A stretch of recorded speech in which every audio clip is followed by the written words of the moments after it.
Dans les rues poussiéreuses de Kinshasa, tout le monde croit connaître Maman Thérèse. On la voit chaque matin, debout derrière son petit fourneau, vendant ses beignets encore chauds. Mais ce que personne ne sait, c'est que chaque beignet qu'elle vend est une bataille contre la faim, la honte et un secret qu'elle cache depuis 10 ans. Le soleil vient à peine de se lever, mais déjà, Limette est en ébullition. Les klaxons des taxibus se mélangent aux cris des vendeurs ambulants. Boules, boulettes, crédit, pain chaud, eau glacée, la poussière des routes non asphaltées se colle au visage, aux vêtements et même aux beignets. Des enfants courent pieds nus entre les voitures, poursuivant un vieux ballon en plastique. Et là, au milieu de ce chaos quotidien, Maman Thérèse. Petit foulard coloré, pagne serré à la taille, elle surveille l'huile qui chauffe, les beignets qui dorent, et ses 3 enfants qui l'aident tant bien que mal. À côté d'elle, il y a David, 17 ans, son fils aîné. Il ne parle pas beaucoup, mais son regard sérieux montre qu'il a grandi trop vite. À gauche, Nadine, 13 ans, toujours prête à plaisanter, mais avec un sourire qui cache la faim. Et enfin, petit Junior, 8 ans, qui court d'un client à l'autre pour rendre la monnaie, souvent en se trompant. Chaque beignet vendu rapporte à peine assez pour acheter un peu de farine le lendemain. Mais Thérèse garde la tête haute, car ici, à Kinshasa, montrer sa faiblesse, c'est déjà perdre la bataille. Ce matin-là, alors qu'elle compte sa petite monnaie, un homme qu'elle n'a jamais vu approche. Grand, manteau usé malgré la chaleur, casquette enfoncée jusqu'aux yeux. Il prend un beignet, ne dit rien. Fouille dans sa poche, et au lieu de rendre la monnaie, il tend un petit papier plié en 4. Sans un mot, il le glisse dans la main de David, puis s'éloigne rapidement, disparaissant dans la foule. David reste figé. Thérèse, elle, fronce les sourcils. « C'est qui cet homme ?»« Je sais pas, maman. » Il ouvre discrètement le papier. Ses mains tremblent. Quelques mots seulement, écrits à la hâte. « Ton père n'est pas mort comme on te l'a dit. » David relève les yeux, perdu. Le bruit de la rue s'efface autour de lui, remplacé par un seul battement, celui de son cœur. Il serre le papier dans sa main pendant que sa mère continue à vendre ses beignets, ignorant encore que ce petit morceau de papier va changer leur vie, et peut-être les détruire. David n'avait jamais entendu quelqu'un remettre en question la mort de son père. Depuis 10 ans, toute la famille vivait avec la version officielle. Un accident dans une mine d'or au Kasaï. Mais ces quelques mots griffonnés sur un papier venaient de fissurer cette histoire et de réveiller des blessures que David croyait fermées. Après la vente des beignets, Thérèse et ses enfants rentrèrent à la maison. Une petite pièce en planche, un toit en tôle ondulée, 2 lits pour 4 personnes et un vieux poste radio qui grésille dans un coin. David ne dit rien, il gardait le papier caché dans sa poche, le relisant en cachette à chaque instant, comme pour vérifier qu'il ne rêvait pas. Nadine le remarqua. « David, c'est quoi ?»« Rien, un truc pour l'école. » Mais sa voix tremblait. Le soir venu, alors que Thérèse était occupée à chauffer de l'eau pour le foufou, David sortit discrètement le papier. En le dépliant, il remarqua qu'il y avait une petite enveloppe pliée avec. Il hésita, regarda autour de lui, puis l'ouvrit. À l'intérieur, une feuille plus grande, écrite d'une écriture soignée. « David, si tu veux connaître la vérité sur ton père, viens au Kasaï. Ne fais confiance à personne à Kinshasa. Et les mêmes qui l'ont tué sont encore là. Un ami de ton père. » David sentit un frisson lui parcourir le dos. Le Kasaï, il n'y était jamais allé. Et surtout, sa mère avait toujours évité de parler du village natal de son père. Pourquoi maintenant ? Pourquoi cet inconnu avait pris le risque de lui donner ce message en pleine rue ? Et surtout, pourquoi ne pas en parler tout de suite à sa mère ? Ce soir-là, en observant Thérèse, David vit des choses qu'il n'avait jamais remarquées. Son regard se perdait dans le vide quand on parlait du Kasaï. Elle changeait immédiatement de sujet dès qu'on mentionnait les mines, et chaque fois qu'on frappait à la porte après la tombée de la nuit, elle sursautait. Et là, un doute terrible germa en lui. Et si maman me cachait quelque chose sur la mort de papa ? Cette nuit-là, David ne dormit pas. Il entendait au loin les chants d'une église voisine, les cris d'un couple qui se disputait et le bruit d'une moto passant à toute vitesse dans la rue. Il serra le papier contre lui et prit une décision. Je dois aller au Kasaï. Peu importe ce que maman dira. David n'avait jamais quitté Kinshasa. Pour lui, le Kasaï était un nom lointain, un endroit qu'on mentionnait à la radio, entre 2 coupures de courant, un lieu plein d'or, mais aussi de sang. Ce matin-là, bien avant le lever du soleil, il marchait seul dans la poussière rouge de la gare routière, une petite valise à la main, prêt à tout risquer pour comprendre ce qu'on lui avait toujours caché. La gare était un chaos organisé. Des bus cabossés, des vendeurs criant à tue-tête, des femmes portant de lourds paniers sur la tête. L'odeur de poissons fumés, de carburant et de sueur flottait dans l'air. Les chauffeurs hurlaient les destinations à travers les klaxons.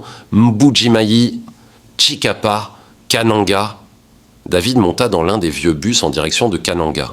Les sièges déchirés, les vitres bloquées, la chaleur étouffante, mais il ne se plaignait pas. Il pensait à son père, à ce qu'il allait peut-être découvrir. À côté de lui, un vieil homme portait un chapeau en feutre sale. Il l'observa longuement. « Tu vas où, jeune homme ?»« Au Kasaï. » Le vieil homme soupira. « Là-bas, ce ne sont pas les pierres qui brillent, ce sont les mensonges. » Plus loin, deux femmes discutaient. « Tu sais pour le creuseur qu'on a trouvé mort ?»« Oui. » Ils ont dit accident. « Accident ? Ou bien silence imposé ? Qui sait encore ?» David ferma les yeux. Chaque mot confirmait ce qu'il redoutait.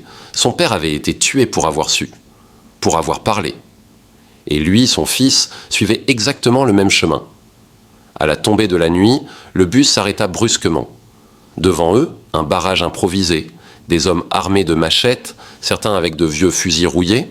Le chauffeur tenta de parlementer, mais l'un des hommes monta dans le bus. Il scruta les visages un par un. Arrivé devant David, il s'arrêta. « Toi, c'est quoi dans la valise ?» David resta figé. Son cœur battait si fort qu'il pensait qu'on l'entendrait. Mais avant qu'il n'ait pu répondre, un cri éclata à l'extérieur. « La police !» Les hommes armés prirent la fuite en courant dans la brousse. Le bus redémarra lentement. David regarda par la fenêtre les arbres défiler. Il comprit alors que ce voyage ne serait pas seulement long, il serait dangereux. Et au fond de lui, une question s'installa. Est-ce que je reviendrai vivant à Kinshasa ?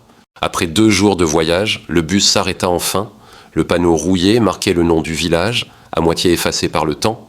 David descendit, la valise à la main. Il entra dans un monde totalement différent de Kinshasa. Ici, pas de klaxon, pas de foule. Juste un silence lourd, étouffant, presque suspect. Les maisons en briques de terre, le sable rouge sous ses pieds, les regards silencieux des enfants qui l'observaient. David sentit immédiatement que sa présence ne passait pas inaperçue. Des femmes pilèrent le manioc, mais détournèrent la tête en le voyant. Personne ne souriait, personne ne saluait, comme s'il portait sur lui un danger que tout le monde reconnaissait. Il suivit un sentier poussiéreux jusqu'à une maison plus grande, dominée par un vieux manguier. Un vieil homme sortit appuyé sur un bâton. Il le regarda longuement. « Tu es le fils de Jonas ?»« Oui, je suis David. » L'homme hocha lentement la tête. « Entre. » À l'intérieur, l'odeur du feu de bois, de feuilles séchées. Au mur, des photos jaunies. L'une d'elles attira immédiatement son regard. C'était son père, jeune, souriant, fier. David sentit sa gorge se serrer. Autour d'un bol de foufou, l'oncle parlait peu. Ton père était un homme brave, trop brave. Et ici, les braves ne vivent pas vieux, David insistait. Qui l'a tué ? Pourquoi ?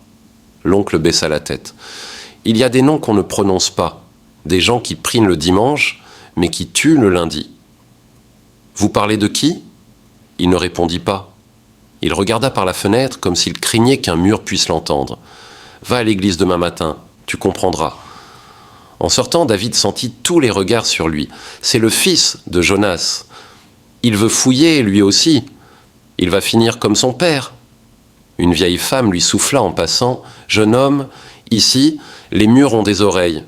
Cette nuit-là, David ne dormit pas.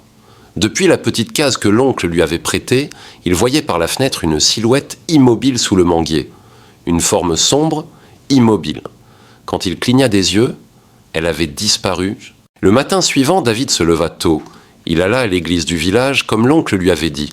L'église était pleine. Les tambours résonnaient, les femmes chantaient, les hommes priaient. Mais David ne chantait pas. Il observait. Derrière le pupitre, un homme grand, bien habillé, imposant, le pasteur Mbala. Tout le monde semblait le respecter, mais David lisait autre chose dans ses yeux. De la froideur, du contrôle, du pouvoir. Devant, dans la première rangée, 2 hommes costauds le fixaient, les mêmes qu'il avait vus la veille. Ils ne priaient pas, ils surveillaient. À la fin du culte, alors que tout le monde sortait, une vieille femme s'approcha de David et murmura « Ne reste pas ici après la messe ». Puis, au moment de sortir, le pasteur le regarda dans les yeux et dit d'une voix basse « Bienvenue chez toi, fils de Jonas ». Un homme l'attendait dehors, grand, musclé, voix grave « Viens, on va marcher ». David hésita, puis le suivit. Ils marchèrent dans un sentier isolé. L'homme parla sans le regarder. « Ton père posait trop de questions, il est mort pour ça. Toi, tu veux finir pareil? Rentre à Kinshasa. Qui l'a tué? Tu poses encore des questions, comme lui. » Le soir, David s'apprêtait à dormir quand un bruit sec frappa la porte. Il ouvrit. Personne. Mais sur le sol, une croix de bois tachée de rouge. Dehors, dans le noir, une autre silhouette l'observait à distance. Et il comprit que désormais, il était une cible. David n'avait plus le choix. Il retourna voir Mbala, seul, tard dans la nuit. L'église était vide. Une seule lampe tempête éclairait la pièce. Le pasteur était assis, la Bible ouverte. « Tu es revenu. Je savais que tu viendrais. Dites-moi la vérité, sur mon père. » Mbala se leva lentement. Ton père avait découvert que la mine n'était pas qu'une mine. C'était une cache pour l'argent sale, les armes, les accords secrets entre politiciens. Il voulait parler, il voulait dénoncer, et il en est mort. David sentit son cœur s'emballer. Vous l'avez trahi. Je l'ai supplié d'arrêter. Il n'a pas écouté. Et moi, je voulais rester en vie. Mbala sortit un petit appareil, un dictaphone. Il y a sa voix, ses mots, la vérité. Mais au moment où David tendit la main, des voix s'élevèrent dehors. Des torches s'approchaient. Ils viennent pour toi, pars par l'arrière, maintenant.